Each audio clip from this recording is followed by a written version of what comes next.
નમસ્કાર વિદ્યાર્થી મિત્રો, Shrimati G B Pavaya and Shrimati P S Pavaya science college પાલનપુરથી હું દિશા ભાવસાર આપ સૌ એસવાય બીએસસી સેમિસ્ટર 3ના વિદ્યાર્થીઓને અહીં મળી રહી છું. મિત્રો, એસવાય બીએસસી સેમિસ્ટર 3માં આપણે કેમેસ્ટ્રી વિષય પર વાત કરી રહ્યા છીએ. કેમેસ્ટ્રીમાં પેપર 301 કે જેનો સબ્જેક્ટ કોડ CCCH 301 છે, આ પેપરમાં આપણે યુનિટ નંબર 3 કે જે ઉષ્માગતિશાસ્ત્ર થર્મોડાયનેમિક્સ છે, આ યુનિટના આપણે લેક્ચર નંબર 24માં મળીએ છીએ. તો મિત્રો, અગાઉ આપણે આ યુનિટમાં જે થિયરીનો અભ્યાસ કર્યો એમાં પહેલી થિયરી હતી ક્લેપિરોન સમીકરણ. સંતુલનમાં રહેલ ફેઝ માટેના આપણે ક્લેપિરોન સમીકરણ મેળવ્યા. જે ઘન પ્રવાહી સંતુલન માટે પણ ક્લેપિરોન સમીકરણ મેળવ્યું, સાથે સાથે પ્રવાહી બાષ્પ સંતુલન માટે પણ ક્લેપિરોન સમીકરણ મેળવ્યું. ત્યારબાદ ક્લેપિરોન સમીકરણના આધારે ક્લેપિરોન-ક્લોસિયસ સમીકરણ મેળવ્યું, જે આપણો ક્વેશ્ચન નંબર 4 હતો. અને એ ક્લેપિરોન-ક્લોસિયસ સમીકરણનું આપણે સંકલિત સ્વરૂપ મેળવ્યું, જે આપણે થિયરી નંબર 5માં જોયું. તો આ 5 થિયરી સુધીના જે પણ આપણે સમીકરણો મેળવ્યા છે તેના આધારે આપણે એક્ઝામ્પલ સોલ્વ કરેલા. જે એક્ઝામ્પલ સોલ્વ કર્યા એમાં આપણે એક્ઝામ્પલ નંબર 1 થી લઈ અને 21 કે જેમાં 1 to 10 એ ક્લેપિરોન સમીકરણના આધારે હતા, જેમાં આપણે ઘન પ્રવાહી સંતુલન માટેનું ક્લેપિરોન સમીકરણ અને પ્રવાહી બાષ્પ સંતુલન માટેનું ક્લેપિરોન સમીકરણ એનો ઉપયોગ કરેલો. એક્ઝામ્પલ નંબર 11 થી 21 જેમાં ક્લેપિરોન-ક્લોસિયસ સમીકરણ 2 છે, જેમાંનું એક સમીકરણ છે એ વ્યાપક સંકલન દ્વારા મેળવેલું સમીકરણ. તો log base 10p -a/t + c, આ સમીકરણ આપણે વ્યાપક સંકલન દ્વારા મેળવેલું છે. અને એ સમીકરણનો ઉપયોગ કરીને આપણે સામાન્ય ઉત્કલન બિંદુઓ મેળવ્યા, જે એક્ઝામ્પલ નંબર 18, 19 અને 20માં સોલ્વ કર્યું હતું. આ ઉપરાંત એક્ઝામ્પલ નંબર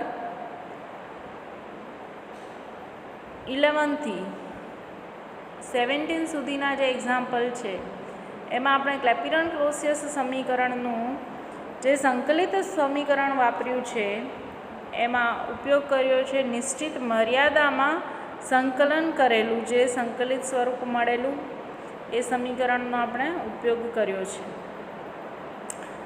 ત્યારબાદ આપણે ટ્રાઉટનના નિયમનો અભ્યાસ કર્યો, કારણ કે એ ટ્રાઉટનના નિયમને આધારે આપણે આગલા લેક્ચરમાં એ એક્ઝામ્પલ સોલ્વ કર્યું. તો લાસ્ટ એક્ઝામ્પલમાં આપણે જોયું કે ટ્રાઉટનના નિયમને આધારે આપણે ડેલ્ટા HV એટલે કે બાષ્પાયન ગુપ્ત ગરમીનું મૂલ્ય મેળવી શકીએ છીએ. જ્યારે બાષ્પ દબાણ શોધવાનું હતું તો બાષ્પ દબાણ શોધવા માટે આપણે ક્લેપિરોન-ક્લોસિયસ સમીકરણના સંકલિત સ્વરૂપની જરૂર પડી. તો એક જ એક્ઝામ્પલમાં આપણે જુદા જુદા 2 સમીકરણોનો યુઝ કર્યો. એક ટ્રાઉટનના નિયમના જે સમીકરણ મેળવેલું છે LV/TB અથવા તો ડેલ્ટા HV/TB = 21 સમીકરણનો ઉપયોગ કર્યો અને આપણે બાષ્પાયન ગુપ્ત ગરમી મેળવી. જ્યારે ક્લેપિરોન-ક્લોસિયસ સમીકરણનું સંકલિત સ્વરૂપ કે જે log base 10 P2/P1 = delta HV/2.303 R × T2 - T1/T1 × T2. તો એ સમીકરણનો આપણે ઉપયોગ કરી અને બાષ્પ દબાણ P1 શોધેલું છે. હવે આપણે નેક્સ્ટ થિયરીનો અભ્યાસ કરવા જઈ રહ્યા છીએ કે જે ક્રાફ્ટ સમીકરણ તરીકે ઓળખાય છે. તો આપણી જે નેક્સ્ટ ક્વેશ્ચન અથવા તો નેક્સ્ટ થિયરી એ ક્વેશ્ચન નંબર 7 છે, ક્રાફ્ટ સમીકરણ મેળવો. હવે આપણે જ્યારે ક્રાફ્ટ સમીકરણનો અભ્યાસ કરીએ એ પહેલાં તમને ટ્રાઉટનના નિયમની જે સમીકરણ મેળવેલું છે એ ખ્યાલ હોવો જોઈએ. તો ટ્રાઉટનના નિયમના આધારે જે આપણે સમીકરણ મેળવ્યું છે અહીંયા આ રીતે આપ જોઈ શકો છો, જે છે LV/TB is equal to delta HV/TB. આપણે LVના સ્થાને શું દર્શાવ્યું છે? ડેલ્ટા HV બરાબર અચળાંક એટલે કે કોઈ અચળ સંખ્યા મળે છે અને એનું મૂલ્ય કેટલું છે? 21 calorie into mall inverse into degree inverse. તો આ જ વેલ્યુને આપણે આ રીતે પણ લખી શકીએ, delta HV/TB is equal to 21. અને આ જે મૂલ્ય છે ડેલ્ટા HV/TB, તો એને આપણે એન્ટ્રોપી ફેરફાર તરીકે પણ દર્શાવીએ છીએ, માટે એને ડેલ્ટા S વેપોરાઇઝેશન પણ કહી શકાય. તો delta S vaporisation is equal to પણ કેટલું મળે છે? 21 મળે છે. તો આપણે આ ટ્રાઉટનના નિયમનો ઉપયોગ એ ક્રાફ્ટ સમીકરણમાં કરવાના છીએ, માટે અહીંયા આપ સૌને એનું ખ્યાલ હોવો જરૂરી છે.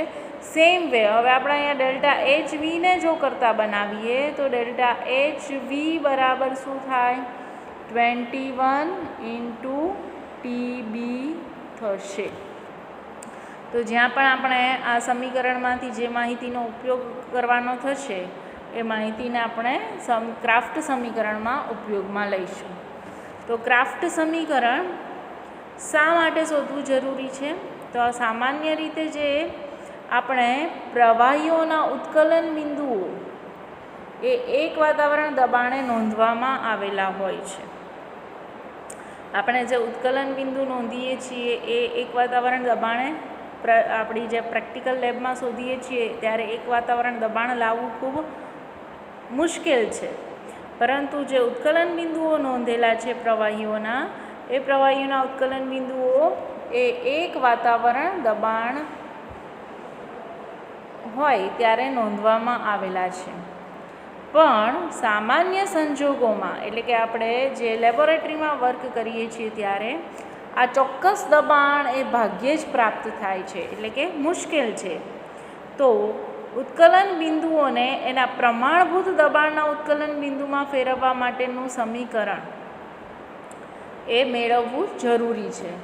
એનો મતલબ એવો થયો કે આપણને જે લેબોરેટરીમાં એક વાતાવરણ દબાણ પ્રાપ્ત થઈ શકતું નથી, આથી આપણને જે ઉત્કલન બિંદુ મળે છે એ ઉત્કલન બિંદુને પ્રમાણભૂત દબાણના ઉત્કલન બિંદુમાં ફેરવવા માટે કોઈ એક સમીકરણ હોય તો એ વધુ ઉપયોગી બને. અને એટલા માટે આ ક્રાફ્ટ નામના વૈજ્ઞાનિકે સમીકરણ આપ્યું, જે ક્રાફ્ટ સમીકરણ તરીકે ઓળખાય છે. તો એ ક્રાફ્ટે આપણને સમીકરણ આ પ્રમાણેનું આપેલું છે, dP/dt is equal two LV/RT².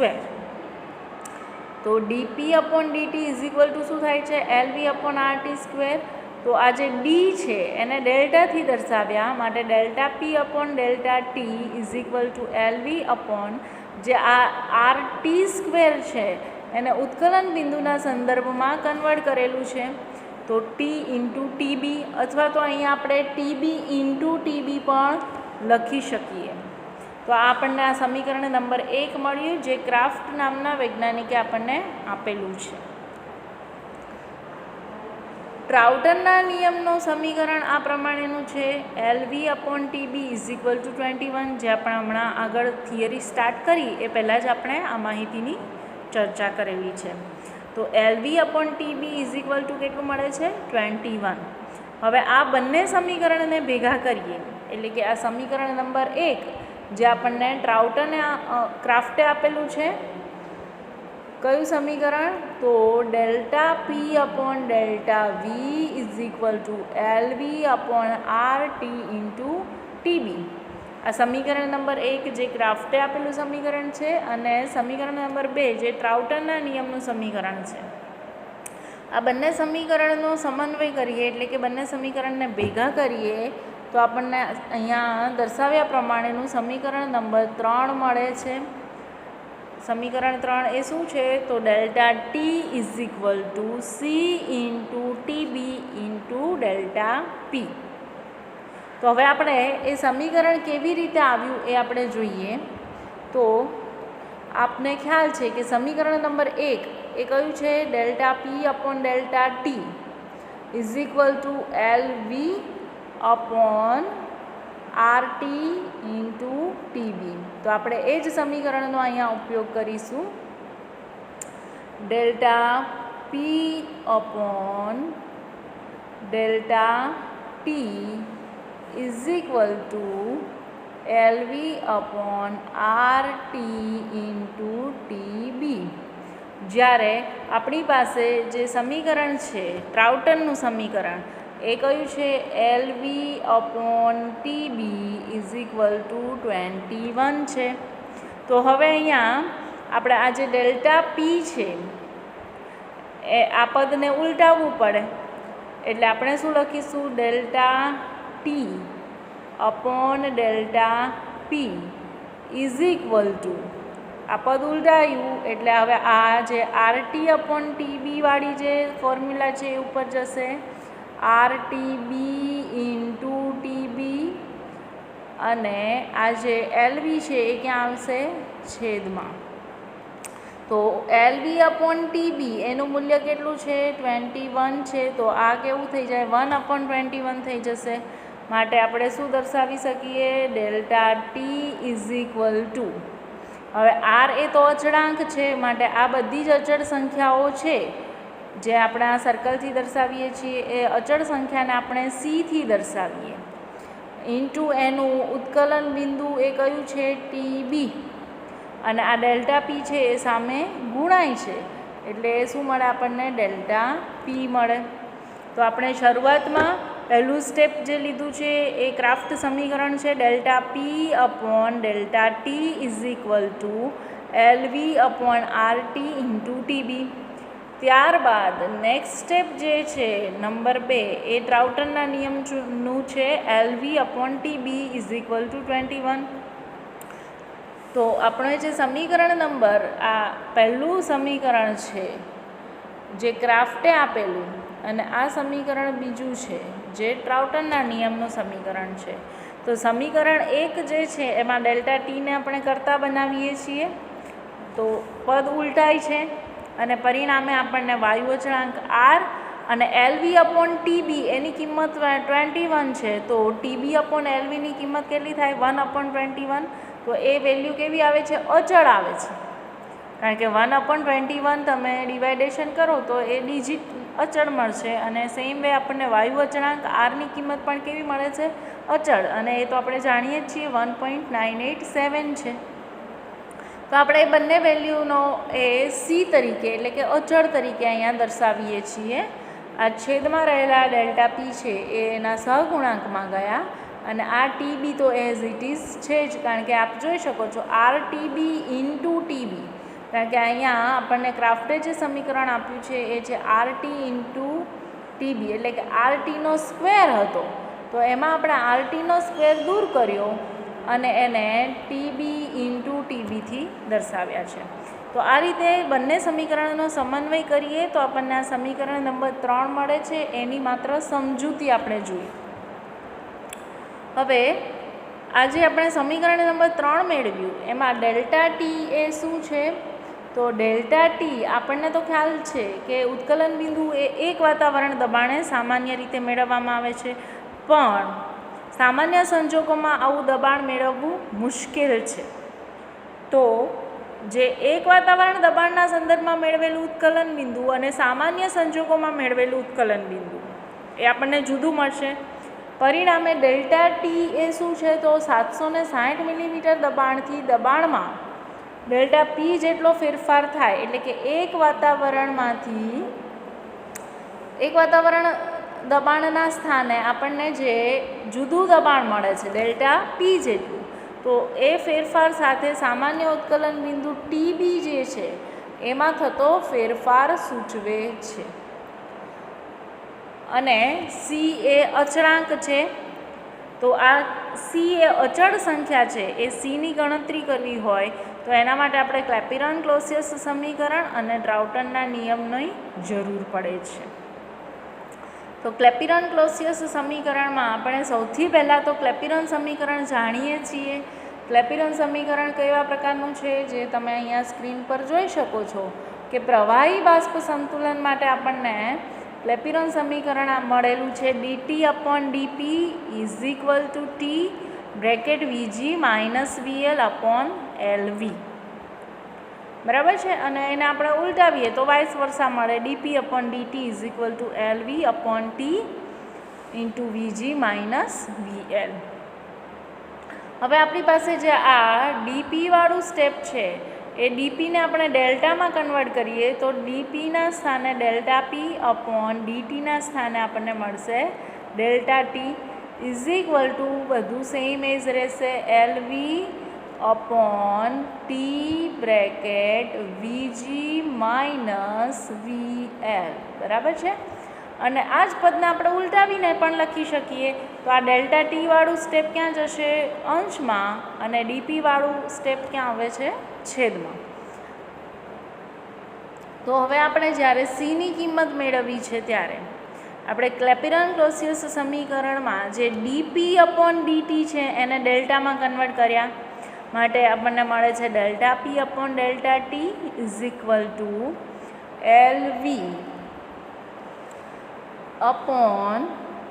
જે કેપિટલ ટી છે એના સ્થાને આપણે TBથી દર્શાવીએ છીએ કારણ કે આપણું ઉત્કલન બિંદુ છે TB બ્રેકેટમાં Vg - VL એટલે કે બાષ્પ ફેઝનું કદ માઇનસ પ્રવાહી ફેઝનું કદ.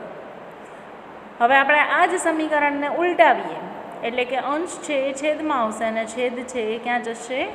અંશમાં જશે. તો ∆T જે છેદમાં છે એ અંશમાં આવે છે અને ∆P વાળું જે પદ અંશમાં છે એ ક્યાં જાય છે? છેદમાં.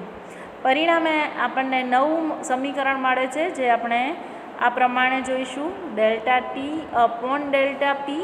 = હવે જે આપણે સમીકરણને ઉલટાવ્યું એટલે લેફ્ટ હેન્ડ સાઈડમાં જે ચેન્જ થયો એ જ રીતે રાઈટ હેન્ડ સાઈડમાં પણ ચેન્જ થશે. તો છેદમાં રહેલા TB × Vg - VL છે હવે ક્યાં જાય છે? અંશમાં. અને અંશમાં રહેલું LV એટલે કે બાષ્પાયન ગુપ્ત ઉષ્મા એ ક્યાં આવે છે? છેદમાં. તો આપણને આ પ્રમાણેનું સમીકરણ મળ્યું ∆T/∆P = TB bracket Vg - VL /LV જે છે સમીકરણ નંબર 4. હવે આપણે અહીંયા ટ્રાઉટનનો નિયમ જ્યારે મેળવેલો છે એ વખતે તમને યાદ હશે કે પ્રવાહીનું બાષ્પમાં રૂપાંતર થાય તો ત્યારે બાષ્પના કદની સાપેક્ષમાં પ્રવાહીનું કદ કેવું હોય છે? ખૂબ જ સૂક્ષ્મ. માટે આપણે એ કદને અવગણીએ તો હવે પછીનું સ્ટેપ આપણું આ પ્રમાણે છે કે બાષ્પના કદ Vgની સાપેક્ષમાં પ્રવાહીનું કદ VL એ ખૂબ જ સૂક્ષ્મ હોવાને કારણે તેને અવગણતા તો એને ગાણિતિક ભાષામાં કહેવાય છે Vg = VL એટલે કે બાષ્પ ફેઝનું કદ ખૂબ વધારે છે પ્રવાહી ફેઝના કદ કરતાં. ધેરફોર હવે Vg - જે VL વાળું આપણું પદ છે આ સમીકરણ 4માં તો એમાં VLને આપણે અવગણીએ ખૂબ જ ઓછું છે માટે Vg - VLના સ્થાને હવે આપણે ડાયરેક્ટ શું લખીએ છીએ? Vg કારણ કે આપણે VL એટલે કે પ્રવાહી ફેઝના કદને અવગણ્યું છે. પરિણામે હવે સમીકરણ નંબર 4 જે છે એ આ પ્રમાણે થાય છે. સમીકરણ 4માં રહેલા આ VLને આપણે અવગણી દીધું છે માટે આ VL વાળું સ્ટેપ હવે કેન્સલ થઈ જશે. તો સમીકરણ 4 હવે આપણને આ પ્રમાણેનું મળશે ∆T/∆P = TB/LV × Vg એટલે કે અહીંયા જે Vg - VL હતો એ હવે કેન્સલ થયું. ત્યારબાદ અહીંયા સમીકરણ 5માં તમે જોઈ શકો છો કે Vg એ બાષ્પ ફેઝનું કદ છે અને બાષ્પ એટલે કે વાયુ અવસ્થા જે આદર્શ વાયુ તરીકે વર્તે તો એને આપણે આદર્શ વાયુ સમીકરણ લાગુ પાડી શકીએ. તો તો આદર્શ વાયુ સમીકરણ જ્યારે લાગુ પાડીએ છીએ ત્યારે લખીએ છીએ P V G is equal to R T. તો એમાં જનરલી આપણું આદર્શ વાયુ સમીકરણ આ પ્રકારે છે પીવી બરાબર એન આર ટી, પરંતુ વાયુ એ આદર્શ વાયુ તરીકે વર્તે એટલે એનની કિંમત કેટલી થઈ છે 1, 1 મોલ થઈ જાય. અને આ જે વી છે એ કોનું છે? પ્રવાહી ફેઝનું નહીં પરંતુ બાષ્પ ફેઝનું છે. પ્રવાહીનું બાષ્પમાં રૂપાંતર થાય છે એટલે કે એનું ઉત્કલન બિંદુ આપણે મેળવીએ છીએ. તો ઉત્કલન બિંદુ એ પ્રવાહી છે એ કઈ સ્થિતિમાં કન્વર્ટ થાય? બાષ્પમાં. તો જ આપણને એનું ઉત્કલન બિંદુ મળે. તો એ હવે પ્રવાહીનું બાષ્પમાં કન્વર્ઝન થવાના કારણે આપણને મળતું કદ એ કોનું કદ છે? બાષ્પનું. કારણ કે પ્રવાહી ફેઝનું કદ તો ખૂબ સૂક્ષ્મ છે. તો આપણે વીના સ્થાને શું દર્શાવીએ છીએ? વીજી. સેમ વે આપણે બાષ્પમાં ક્યારે રૂપાંતર થાય છે? પ્રવાહી જ્યારે એના ઉત્કલન બિંદુએ પહોંચે ત્યારે. માટે અહીંયા તાપમાન જે છે એ આપણે દર્શાવીશું પ્રવાહીનું ઉત્કલન બિંદુ એટલે G4 ગેસિયસ છે અને B4 બોઇલિંગ પોઈન્ટ છે. તો એ તાપમાન પણ કયું તાપમાન? એના ઉત્કલન બિંદુએ રહેલું તાપમાન TB થશે. હવે નેક્સ્ટ સ્ટેપમાં આપણે આ જે આદર્શ વાયુ સમીકરણનો ઉપયોગ કરેલો છે એ આદર્શ વાયુ સમીકરણમાં વીજીને કરતાં બનાવીએ તો આ દબાણ પી છે એ છેદમાં જશે એટલે આપણને વીજીની કિંમત મળશે V G is equal to R T B upon P. તો આ વીજીની કિંમત આપણે જે સમીકરણ નંબર 5 છે એમાં મૂકીએ. તો વીજીના સ્થાને હવે આપણે શું લખવાનું થાય છે? R T B upon P. તો આપણે એને નેક્સ્ટમાં જોઈએ. Delta T upon delta P is equal to T B upon એલવી. અહીંયા શરૂઆતમાં શું હતું? આ વીજી અને વીજીના સ્થાને આપણે દર્શાવ્યું આર ટીબી અપોન પી. હવે ટ્રાઉટન શું કહે છે? તો ટ્રાઉટનના નિયમ પ્રમાણે એલવી અપોન ટીબી બરાબર કેટલા થાય? 21. પરંતુ આપણે આ સ્ટેપમાં જોઈ શકીએ છીએ કે ટીબી અપોન એલવી છે. શું છે? TB upon એલવી. માટે 21 છે એનું ઇન્વર્સ થઈ જાય છે 1/21, કારણ કે એલવી અપોન ટીબીનું ઇન્વર્સ થાય છે ટીબી અપોન એલવી. માટે 1/21 થશે. તો આ સ્ટેપમાં આપ જોઈ શકો છો કે TB upon એલવી is equal two આપણે 1/21 દર્શાવ્યા છે. આર એટલે કે વાયુ અચળાંક જેનું મૂલ્ય 1.987 જે near equal 2 calorie into mall inverse into degree inverse મળે છે. હવે આ જ સમીકરણમાં દબાણ પી અહીંયા આપ જોઈ શકો છો છેદમાં દબાણ પી રહેલો છે. તો પી એટલે કે એક વાતાવરણ દબાણ. તો એક વાતાવરણ દબાણને આપણે મિલીમીટરમાં દર્શાવીએ તો કેટલા થાય છે? 760 મિલીમીટર. તો આપણે અહીંયા આ જે સમીકરણ નંબર 6 મળ્યું છે એમાં ટીબી અપોન એલવીની કિંમત લાગુ પાડી જે 1/21 છે. ત્યારબાદ વાયુ અચળાંક આરની કિંમત લાગુ પાડીએ છીએ જેની વેલ્યુ 2 છે. દબાણ પીની કિંમત પણ લાગુ પાડીએ છીએ જેની વેલ્યુ 760 મિલીમીટર છે. તો હવે આપણે આ સમીકરણમાં જોઈ શકીએ કે આ બધી જ કિંમત એ સમીકરણ 6માં મૂકીએ તો delta T upon delta P is equal to T B upon એલવીના સ્થાને આપણે લખ્યું છે 1/21, આરના સ્થાને આપણે દર્શાવ્યું છે 2, પી એટલે કે દબાણના સ્થાને આપણે દર્શાવ્યું છે 760 અને જે ટીબી છે એ ટીબી એઝ ઇટ ઇઝ રહે છે. તો હવે જે આ અચળ સંખ્યા છે એનું ડિવાઇડેશન અને મલ્ટિપ્લિકેશન કરીએ તો એની વેલ્યુ મળે છે આપણને 0.00012. પરિણામે હવે ડેલ્ટા ટી અપોન ડેલ્ટા પીવાળા પદનું સાદુરૂપ થાય છે delta T upon delta P is equal to 0.00012 into TB. હવે અહીંયા ડેલ્ટા ટીના છેદમાં રહેલા ડેલ્ટા પી છે એને આપણે અહીંયા અંશમાં ગુણીએ એટલે કે ડેલ્ટા ટીને શું કરીએ છીએ? કરતા બનાવીએ છીએ. તો એ વાળું સ્ટેપ હવે નેક્સ્ટ સ્લાઇડમાં જોઈએ. તો delta T upon delta P is equal to 0.00012 into ટીબીમાંથી આ ડેલ્ટા પીને આપણે રાઈટ હેન્ડ સાઈડ અંશમાં ગુણીએ એટલે કે ડેલ્ટા ટીને કરતાં બનાવ્યા તો આપણને સમીકરણ નંબર 7 મળ્યું, જે આ પ્રમાણે છે. Delta T is equal to 0.00012 into T B into delta પી. હવે આપણે સમીકરણ નંબર 3 અને સમીકરણ નંબર 7ને સરખાવીએ. તો સમીકરણ નંબર 3 એટલે કયું સમીકરણ છે? જે આપણે અગાઉ મેળવ્યું સમીકરણ 1 અને 2નો સમન્વય કરીને. એટલે આપણે અગાઉ આ પ્રમાણેનું સમીકરણ મેળવ્યું છે. Delta T is equal two C into T B into delta પી, જે આપણે અગાઉની સ્લાઇડમાં સમજ્યા હતા આ જ રીતે લખાણથી.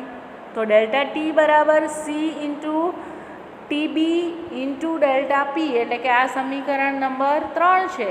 તો આ બંને delta T is equal to delta ટીથી આપણે દર્શાવ્યું. તો સમીકરણ 3માં delta T is equal to કઈ વેલ્યુ છે? C into T B into delta P છે. જ્યારે સમીકરણ 7માં delta T is equal to આપણને દર્શાવેલા છે 0.00012 into T B into delta P. તો હવે રાઈટ હેન્ડ સાઈડ અને લેફ્ટ હેન્ડ સાઈડ બંને બાજુએ આપ જોઈ શકો છો કે બંનેના ઉત્કલન બિંદુ દર્શાવેલા છે. તો પ્રવાહીના ઉત્કલન બિંદુ કેવું છે? સમાન છે, કારણ કે આપણે એક જ પ્રવાહીના ઉત્કલન બિંદુની અહીંયા ચર્ચા કરી રહ્યા છીએ. તો એ પ્રમાણે આપ જોઈ શકો છો કે લેફ્ટ હેન્ડ સાઈડનો ટીબી અને રાઈટ હેન્ડ સાઈડનો ટીબી જે બ્લુ લાઇનથી કેન્સલ કરેલો છે. એ જ રીતે અહીંયા બાષ્પ દબાણ એટલે કે આપણે એક વાતાવરણ દબાણ 760 મિલીમીટર દબાણે જે પ્રયોગ કરી અને મેળવીએ છીએ ઉત્કલન બિંદુ, પરંતુ સામાન્ય સંજોગોમાં 760 દબાણ મળવું મુશ્કેલ છે. તો એ દબાણમાં થતો ફેરફાર જે છે ડેલ્ટા પી, તો એ પણ રાઈટ હેન્ડ સાઈડ અને લેફ્ટ હેન્ડ સાઈડ છે, જેને આપણે રેડ લાઇનથી કેન્સલ કરેલો છે. તો એ બંને કેન્સલ થાય છે. તો આપણી પાસે ફાઇનલી વધે છે શું? માત્ર ને માત્ર સી એટલે કે અચળ, અને એની કિંમત આવે છે 0.00012. તો આપણે આ રીતે આ ક્રાફ્ટ સમીકરણમાં ચર્ચા કરેલી કે ડેલ્ટા ટી એ 760 મિલીમીટર દબાણમાં થતા ફેરફાર સાથે તેના ઉત્કલન બિંદુમાં થતો ફેરફાર છે, અને સાથે સાથે સી જે છે એ સી એ અચળ છે, અને સીની કિંમત આપણે અત્યારે મેળવી, જે ક્લેપીરોન-ક્લોસિયસ સમીકરણ અને ટ્રાઉટનના નિયમના આધારે આપણે ગણતરી કરી અને બંને સમીકરણો મેળવ્યા. એક જે ક્રાફ્ટે સમીકરણ આપ્યું હતું એ સમીકરણ નંબર 3 હતો, પણ સમીકરણ 3 જે છે એ ક્રાફ્ટ સમીકરણમાં મળેલો સી છે. તમે જોઈ શકો છો સમીકરણ નંબર 3માં એ ક્રાફ્ટે આપેલું સમીકરણ છે, અને એ સમીકરણમાં રહેલો સી આપણે શોધવાનો છે. તો સી શોધવા માટે, જે સી અચળ છે એને શોધવા માટે આપણે ક્લેપીરોન-ક્લોસિયસ સમીકરણ અને સાથે સાથે ટ્રાઉટનના નિયમનો ઉપયોગ કર્યો, અને ફાઇનલી સીની વેલ્યુ મેળવી, જે સીની વેલ્યુ આવે છે 0.00012. હવે ત્યારબાદ આપણે જોઈએ તો મોટાભાગના પ્રવાહીઓ જે છે એના માટે જે ક્રાફ્ટ સમીકરણમાં રહેલું અચળ સી એની કિંમત હંમેશા 0.00012 મળે છે, પરંતુ કેટલાક સંઘનિત પ્રવાહીઓ જે છે એના માટે આ અચળ સીની કિંમત મળે છે 0.010, અને નીચા ઉત્કલન બિંદુવાળા પ્રવાહીઓ છે એમના માટે સીની કિંમત મળે છે 0.014.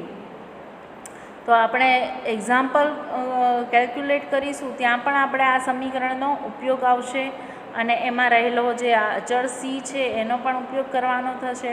આ ઉપરાંત તમારે યુનિવર્સિટી એક્ઝામ અથવા તો ઇન્ટરનલ એક્ઝામમાં પણ ક્રાફ્ટ સમીકરણમાં મેળવેલ સીની કિંમત એ વિવિધ સીની કિંમત, જેમ કે પ્રવાહીઓ માટે સીની કિંમત 0.00012 છે, સંઘનિત પ્રવાહીઓ માટે એનું મૂલ્ય ઓછું છે એટલે કે 0.010 છે, પણ નીચા ઉત્કલન બિંદુવાળા પ્રવાહીઓ માટે એનું મૂલ્ય કેવું છે? વધારે. તો એ મૂલ્ય કેટલું મળે છે? 0.014 મળે છે. તો આવા પ્રશ્નો તમને એક્ઝામમાં પણ પૂછાઈ શકે છે. હવેની નેક્સ્ટ જે આપણો ટૉપિક છે એ નેક્સ્ટ લેક્ચરમાં જોઈશું.